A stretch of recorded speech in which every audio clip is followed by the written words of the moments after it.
Who would win X Factor? Bach, Mozart, Chopin, Liszt or Rachmaninov?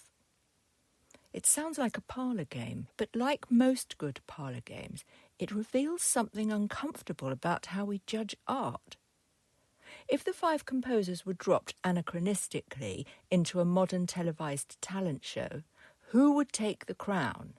Not who is the greatest composer, not whose music lasts the longest, but who would win on the night?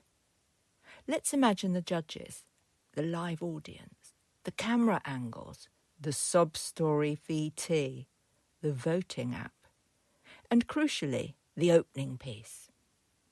Johann Sebastian Bach, the genius who wouldn't play the game.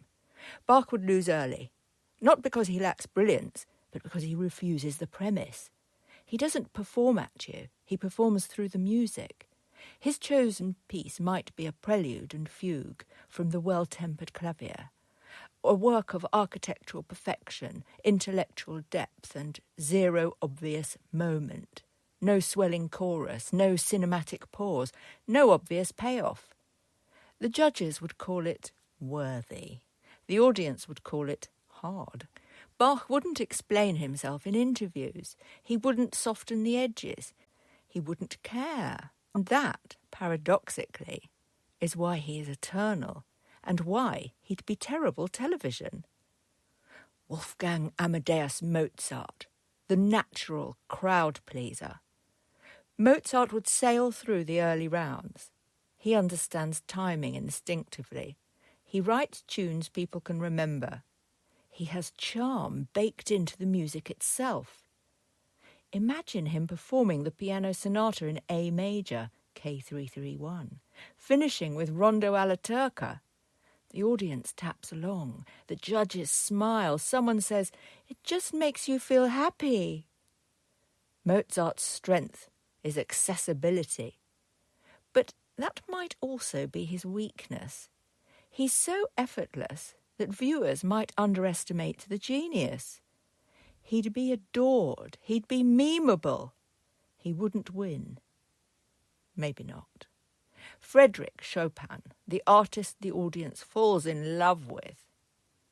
Chopin is a sleeper hit. He wouldn't dominate the room, but he'd dominate the emotional register. Picture a nocturne in E-flat major. The lights dim, the camera moves in.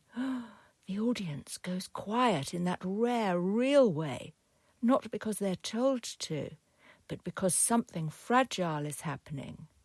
Chopin doesn't grandstand, he confides. He'd win votes not through spectacle, but intimacy. The audience wouldn't cheer wildly. They'd defend him online. They'd feel protective. He's the one people argue about after the show. Sergei Rachmaninov, the late game dark horse. Indeed. Rachmaninov wouldn't win the early rounds. Too long, too brooding, too emotionally complex. But if he reached the final and played something like the Prelude in C-sharp minor or a movement from the Second Piano Concerto, something would shift. This is big emotion, not cheap emotion. Melancholy, nostalgia, restraint. He might not win the public vote, but years later, people would still be listening, which raises the real question. Franz Liszt, the obvious winner, and the reason we distrust the format. Liszt was born for this.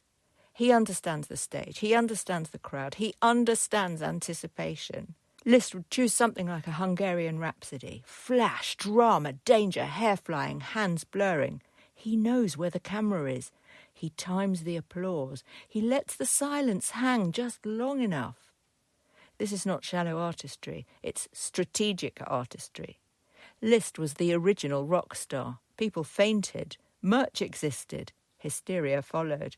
He would win decisively. And that should make us uneasy. Liszt would win X Factor. Bach would build the foundations beneath it. Mozart would charm the room. Chopin would break your heart quietly. Rachmaninoff would stay with you for decades, and you would never be able to play his music. And maybe that's the point. The best art isn't always the best performance. And the loudest applause is rarely the final judgment. Copyright 2025, Sarnia de la Mare, the Continuum approach.